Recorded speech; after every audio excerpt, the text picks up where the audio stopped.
피부 관리는 비싼 시술이나 고가 화장품이 중요한 게 아니라 기본, 루틴입니다. 이러한 부분에 신경을 안 쓴다면 피부 장벽이 파괴되어서 노화로 이어질 수가 있습니다. 50대 이후부터는 구조적으로 이 노화가 가속이 되는데요. 어떤 사람은 유독 더 빨리, 더 두드러지게 늙어 보이는 경우가 있죠. 자, 그런 분들의 공통된 특징이 몇 가지가 있습니다. 첫 번째는요. 안녕하세요. 더셀 피부과 대표원장이자 이 피부심이라는 유튜브 운영자이기도 한 피부과 전문의 심연철입니다. 아침에 일어나면 루틴으로 하는 게 있어요. 첫 번째로가 비트, 파프리카, 그리고 계란 1개, 브로콜리, 그리고 사과 한 반쪽, 그리고 바나나, 그리고 이제 방울토마토, 그리고 이제 아몬드랑 호두 몇 개 이렇게 먹거든요. 거의 10년째 동일하게. 근데 이게 꼭 의도한 건 아니었지만 다 항산화에 도움이 되는 음식입니다. 근데 우리의 노화는 결국 활성산소에 의해서 나타나거든요. 그래서 이를 역으로 만들어주는 항산화가 필요합니다. 자, 근데 항산화 물질 중에 지용성 항산화 물질이 있고요. 이 수용성 항산화 물질이 있는데 대표적으로는 토마토 있잖아요. 그게 이제 라이코펜이라고 하는 지용성 항산화 물질이 있거든요. 근데 그게 기름과 함께 섭취했을 때 체내 흡수율을 높일 수가 있어요. 그래서 우리가 식당 가게 되면은 토마토에다가 이제 올리브유 같은 걸 이렇게 뿌려서 드시잖아요. 근데 그 이유가 이제 사실 흡수율을 높이기 위한 어떤 이제 지혜였죠. 근데 이게 뭐가 지용성인지 뭐가 수용성인지 음식마다 아실 수가 없으니까 이렇게 이제 아몬드랑 호두 같은 불포화 지방산이 풍부한 걸 먹어주면 이런 지용성 항산화 물질의 흡수율을 높일 수가 있습니다. 그 두 번째로는 약산성 세안제로 아침에는 클렌징을 합니다. 저녁에는 선크림을 발랐으니까 여성분들이라면 메이크업을 했으니까 약알칼리성 세안제로 좀 세정력이 있는 걸로 세안을 해서 모공 사이에 있는 선크림 입자가 닦여질 수 있게 하고요. 근데 하지만 피부가 계속 세정력이 좋은 제품만 쓰게 되면 또 피부 장벽이 손상받을 수 있으니까 아침에는 피부 장벽을 좀 보호해줄 수 있는데 세정력이 조금은 떨어지더라도 이러한 약산성 세안제를 사용을 합니다. 제가 이제 피부가 타고난다는 말을 별로 좋아하지 않거든요. 근데 어쩔 수 없이 타고나는 게 두 가지가 있습니다. 그게 첫 번째가 기미고요. 두 번째가 피지인데 이 기미는 일반적인 그냥 색소와 다릅니다. 이게 유전성을 되게 많이 띠고요. 이것도 사실 근데 마찬가지로 자외선, 즉 햇빛에 의해 증가되는 것이 사실 가장 큰 이유이기 때문에 만약에 어릴 때부터 내가 막 자외선 차단제를 잘 바르는 습관 등 그리고 색소를 좀 줄이려는 이러한 관리 습관을 들이지 않는다면 이게 같은 기미 유전자가 있어도 더 기미가 더 잘생기거나 넓어질 수가 있겠죠. 또 피지의 측면을 좀 살펴보면 유전적으로 좀 많이 피지가 발달한 사람은 어렸을 때는 피지가 많으니까 여드름이 잘 생겨. 그리고 피지가 계속 많이 분비되니까 모공이 점점점 넓어지거든요. 그러니까 모공이 넓어져서 문제가 생겨. 그러는데 또 여드름을 가만 안 냅두죠. 건드려서 자국이나 흉터가 생기니까 이래서 또 문제. 그래서 이런 식으로 문제가 계속 이어지게 되는데 이 피지가 많은 사람도 사실 어렸을 때부터 이 본인이 피지가 많은 것을 좀 알고 막 클렌징을 좀 신경 써서 하시고 또 모공에 이 선크림이나 화장품이 잘 끼지 않도록 관리해주고 또 여드름이 생겼을 때는 이 피지 파괴술 같은 것을 이렇게 받는다거나 피지 관리를 한다면 추후에 이런 모공이나 흉터의 문제가 좀 악화되는 것을 예방할 수가 있겠죠.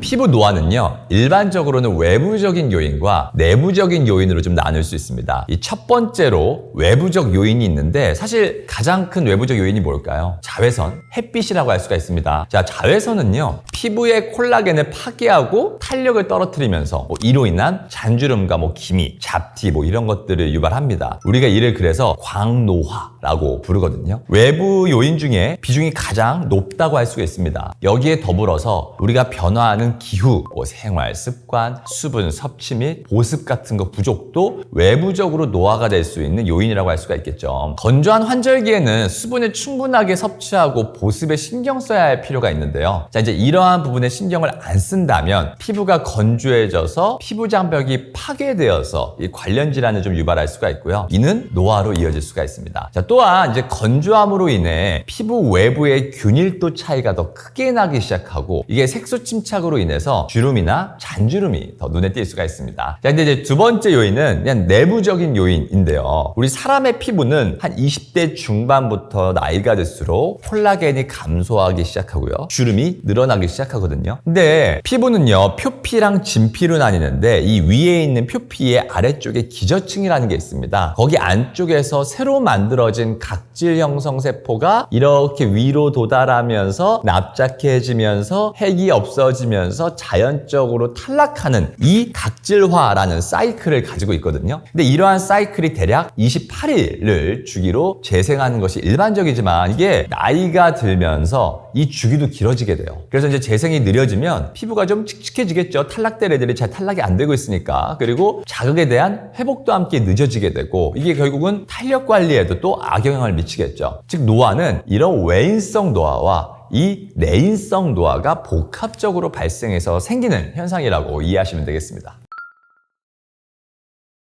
이제 피부 노화는 누구나 겪지만 뭐 어떤 사람은 유독 더 빨리 더 두드러지게 늙어 보이는 경우가 있죠. 자, 그런 분들의 공통된 특징이 몇 가지가 있습니다. 첫 번째는요, 얼굴의 볼륨이 빠르게 꺼진 경우입니다. 우리가 이제 눈밑이나 요 팔자, 뭐 관자놀이 이런 부분이 이제 꺼지게 되면 얼굴이 좀 납작해지고 나이 들어 보이는 인상이 좀 강해집니다. 그리고 두 번째로는 요 팔자주름과 요 마리오네트라는 주름이 있거든요. 요 주름이 도드라지는 경우예요. 자, 얼굴이 이렇게 구획별로 좀 나눠져 있거든요. 자, 그런데 요 윗부분이 이렇게 아래로 중력 때문에 처지면서 이 팔자주름 위에 둔덕하게 이렇게 쌓이게 되면 요 팔자 쪽이 더 꺼져 보이는 거죠. 자, 마리오네트를 봐볼까요? 마리오네트 주름은 요 입가에서 턱까지 이어진 선인데 이 부분이 이런 식으로 처지면서 이 선을 넘어가지 못하게 되면 여기에 든덕하게 살이 쌓이게 됩니다. 이게 바로 뭐다? 심술보입니다. 그리고 이제 세 번째로는 피부톤이 좀 어둡고 균일하지 않을수록 나이 들어 보입니다. 우리가 뭐 기미나 잡티, 검버섯 같은 이러한 색소 침착이 많거나 이 혈관 확장으로 좀 홍조가 심하면 피부가 좀 칙칙하고 불균일해 보이면서 나이 들어 보이죠. 그러니까 나이 들어 보이는 건 한 번에 확 늙어 보이는 게 아니라 조용히 단계별로 좀 생기거든요. 그러니까 20대를 살펴볼게요. 20대는 중후반부터는 노화의 시작이라고 볼 수가 있어요. 근데 아직 겉으로는 잘 드러나진 않는데 진행 중인 거죠. 그래서 피부는 좀 탄탄하고 촉촉하지만 콜라겐과 엘라스틴이 이미 약간씩 분해되거나 감소되기 시작합니다. 그렇기 때문에 이제 눈가 잔주름, 건조함, 세안 후 당김 이런 현상들이 좀 생기기 시작하고요. 이 자외선 손상이 이제 누적되고 있는 거예요. 그러니까 또 햇빛을 특히 많이 쬐게 되면 잡티 같은 형태로도 나타나죠. 그리고 이제 피부 장벽의 회복력이 조금씩 떨어지는 시기가 바로 20대부터 시작이 되고요. 30대부터는 좀 눈에 보이는 변화가 시작이 됩니다. 우리가 계속 옷도요, 구김이 반복되면은 가만히 있어도 주름이 잡히죠. 이 고정주름이라고 얘기하는데 이것이 생기게 됩니다. 특히 이제 눈가나 팔자주름 부위에 이 잔주름이 딱 자리 잡기 시작을 하는데 피부의 수분 함유량이 줄면서 피부결이 좀 거칠어지고 땡기게 됩니다. 그리고 탄력 저하로 인해서 볼살이 살짝 내려오기 시작합니다. 자, 그리고 이제 40대는요, 이 처지면서 꺼지는 현상이 같이 시작되는 시기입니다. 우리가 이제 눈밑이나 광대 쪽 있잖아요. 여기가 아까 설명드렸지만 이런 식으로 처지게 되죠. 그러니까 꺼지면서 처지니까 요 팔자주름이나 요 마리오네트 주름이 도드라지게 됩니다. 그리고 피부톤이 좀 칙칙해지고 기미도 증가되는 시기입니다. 그리고 이제 회복력이 떨어지죠. 그러니까 뭐 시술을 한다거나 뾰루지 같은 게 생겼다거나 상처가 입었었을 때 회복이 좀 늦어지게 되죠. 그리고 이제 50대 이후부터는 구조적으로 이 노화가 가속이 되는데요. 얼굴 전체적으로는 볼륨이 좀 빠져 보이게 되고 피부가 조금 해부학적으로 얇아지게 되고요. 눈꺼풀이나 이 턱살이나 목주름과 함께 나타납니다. 또한 나이가 한 50대 넘어가면 골소실이라고 그래가지고요. 뼈 자체의 구조도 변화가 됩니다. 그래서 이제 뼈의 구조가 좀 바뀌거든요. 얼굴형도 변화되게 됩니다.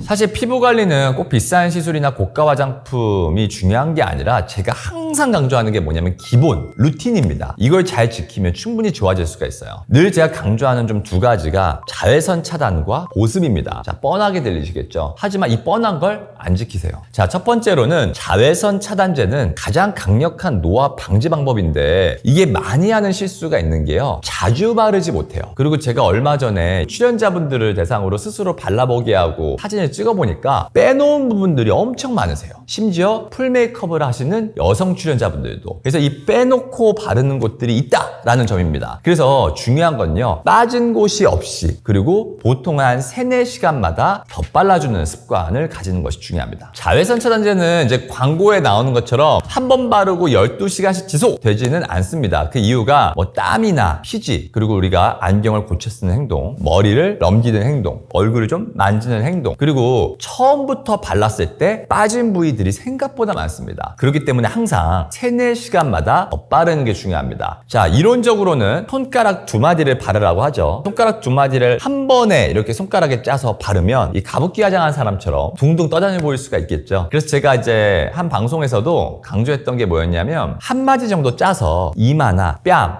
턱, 코처럼 우리 좀 노출 부위를 발라주고요. 그 다음에 한 마디를 더 짜서 많이 놓치는 부위가 이제 눈꺼풀 위예요. 눈꺼풀 위, 눈 밑, 그리고 코 안쪽 있죠. 여기도 굉장히 놓치기 쉬운 부위입니다. 그리고 뭐 인중, 그리고 어디? 귀 같은 곳을 바르게 하고요. 또 한 마디를 더 짜서 어디에 바르는 게 좋을까요? 목이나 손등에도 바르라고 강조를 합니다. 특히 땀이 많이 나는 여름이나 이 야외 활동이 많은 날에는 사실 3, 4시간이 아니라 거의 한 2시간 간격으로 덧발라주는 게 좋다고 설명을 합니다. 이게 오랜 지속 시간을 강조하는 제품 중에서는 왜 오랜 시간이 지속될 수가 있을까요? 부착력이 높은 거거든요. 근데 부착력이 너무 높으면 얼굴에 2만 개가 되는 모공 사이에서 잘 닦일까요? 안 닦일까요? 안 닦이는 제품들도 있어서 일반적인 클렌징으로 잘 닦이지 않고 오히려 이것들이 모공 사이에 잔존돼서 트러블이 생길 수가 있거든요. 그러니까 뭐 특별히 오랜 지속 시간을 보이고 뭐 워터프루프, 오일프루프인 제품인 것에 너무 초점을 두지 말고요. 그냥 자주 바르는데 초점을 둬야 됩니다. 자, 두 번째는 이제 보습인데요. 이 보습제를 막 무조건 여러 종류 좋다는 거 막 다 사서 바르고 막 비싼 거 바른다고 좋은 게 아닙니다. 이게 현명하게 바르는 게 중요하거든요. 제가 강조하는 게 화장품의 개수를 줄이되 똘똘한 제품을 선택해서 빈도수로 조절한다 라는 걸 제가 항상 강조합니다. 자, 화장품마다 그 자체에 유분이 함유될 수밖에 없어요. 왜? 보습 능력이 있어야 되겠죠. 어떤 화장품을 발랐는데 바로 날아가는 느낌이 들어. 그럼 사시겠어요? 안 사죠. 그러니까 기본적으로 아무리 유분감이 없다는 화장품들도요, 어느 정도의 보습을 할 수 있는 밀폐제 성분들이 포함이 되어 있는데, 우리가 화장품을 예를 들어서 4, 5종류씩 기초 화장품을 바르는 분이면 이불을 1겹, 2겹, 3겹, 4겹, 5겹을 덮는 거예요. 아침 저녁으로. 자, 그렇게 되면 우리 얼굴에 모공이 한 2만 개 이상이 있거든요. 그럼 거기에 피지 분비가 계속 되는데 거기에 이불을 막 5개, 6개씩 덮으면 어떻게 될까요?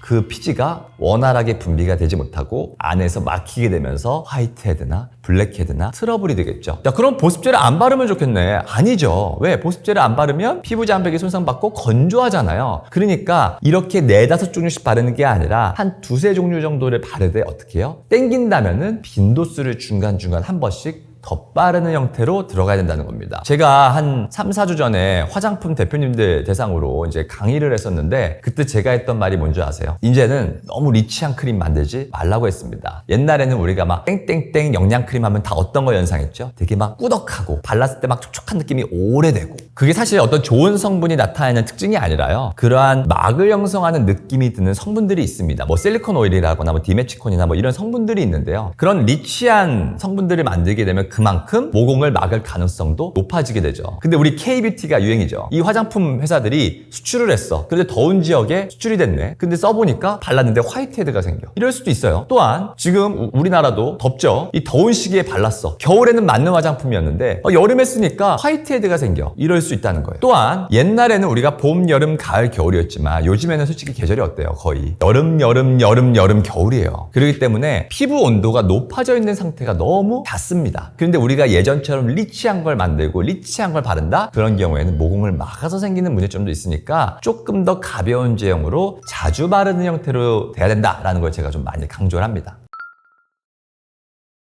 피부를 위한 영양제나 이제 건강기능 제품은 크게 2가지 방향이 있습니다. 첫 번째는 산화 스트레스를 좀 줄이는 항산화 성분, 또 하나는 피부 구성 요소를 직접 보충하는 성분, 이렇게 나뉘는데요. 이제 항산화 쪽에서는 많이 들어본 비타민 C, 글루타치온, 코엔자임 Q10 이런 성분들이 대표적이죠. 이런 성분들은 멜라닌 억제, 피부톤 개선, 손상 회복에도 도움이 됩니다. 특히 항산화제인 이 글루타치온은요, 티로신이라고 하는 게 멜라닌, 점세포죠. 이 멜라닌으로 변화하는 과정을 좀 차단을 시켜주거든요. 그러니까 미백제로 많이 쓰이니까 우리가 다들 뭐 배곡 주사, 뭐 연예인 이름 따서 땡땡땡 주사 이렇게 알려져 있죠. 그래서 글루타치온이 연구된 지는 사실 오래되었는데 이게 주사제로만 사용을 되었던 이유가 이제 음식처럼 섭취해버리면 흡수가 잘 안 되고 소화되어서 아무리 이제 고용량을 먹어도 효과가 없었기 때문인데요. 그래서 제가 강조하는 게 필름 형태로 입천장에 붙여서 사용을 하게 되면 이게 점막을 통해 혈관으로 다이렉트로 들어가기 때문에 우리가 보통 응급실에서 이 심근경색 환자분들이 오게 되면 어떻게 하는 줄 아세요? 입천장 부위에 스프레이로 혈관 확장제를 뿌려줍니다. 왜? 그런 분들한테 알약으로 약을 먹이면 얘가 혈액을 통해서 액팅을 하는데 시간이 많이 걸리겠죠. 또한 그런 분들한테 막 가슴 부여잡고 있는데 혈관 잡을 수 있겠어요? 그러니까 우리가 입천장 점막을 활용을 많이 하는데 그렇기 때문에 필름 형태를 먹을 때는 어떻게 해야 된다? 맛있다고 혀로 막 이렇게 녹여 먹으면 안 돼요. 이거 맛있는 제품이네. 이게 아니라 입천장에 붙여놓고 최대한 혀로 건드리지 않아야 됩니다. 그리고 이제 두 번째, 이 피부 구조 보완 측면에서는 뭐 콜라겐 펩타이드나 히알루론산, 엘라스틴 보충 제품이 있는데요. 이 위에 두 가지 타입이 사실 이제 단독보다는 복합제 형태로 되어 있는 경우가 많기 때문에 그냥 본인의 상황에 맞춰서 드시는 걸 권해드립니다.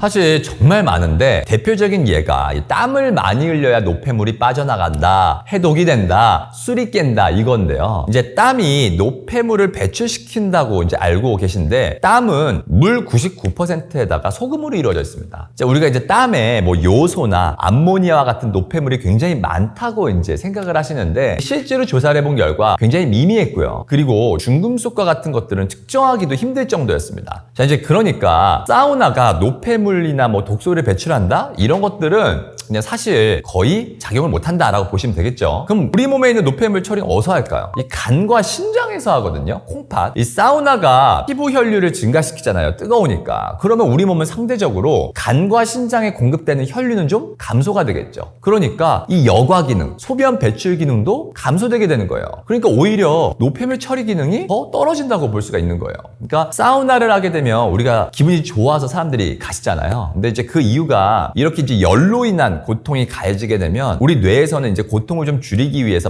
베타엔돌핀이라는 게 분비가 된다고 합니다. 그래서 사람들이 기분이 좀 좋은 거예요. 그리고 이제 열로 인해서 근육이 좀 릴렉스가 되니까 좋다고 느끼는 거죠. 이제 그래서 선호하는 건데 실제로는 이제 노폐물 같은 것을 감소시키는 거에는 기여하는 바가 별로 없다라는 것입니다. 제가 어제 강의에도 말씀드리긴 했었는데 이렇게 한쪽 방향으로 누워 자는 습관이에요. 자, 이렇게 되면 팔자주름이나 눈가주름 그리고 이렇게 마리오네트 주름도 하루 중에 꽤 긴 시간 동안 접혀있게 되죠. 수면 시간이 꽤 길잖아요. 그러니까 악화될 수밖에 없겠죠. 그러니까 똑바로 누워 자는 습관이 중요합니다. 그리고 또 하나 놓치고 있는 게 문지르는 습관이에요. 이게 우리가 뭐 혈액순환이나 림프순환에 도움이 된다라고 해서 이제 각종 문지르는 습관들이나 문지르는 방법들이 이 유튜브나 이런 데 떠돌아다니지만 사실 피부 장벽이 손상받으면 기미 같은 것들이 악화가 될 수 있기 때문에 이 얼굴 부위는 문지르는 습관을 좀 주의하는 게 중요합니다. 그래서 제가 화장솜 같은 것들을 사용하는 것도 피하는 것이 좋다고 항상 설명을 드립니다.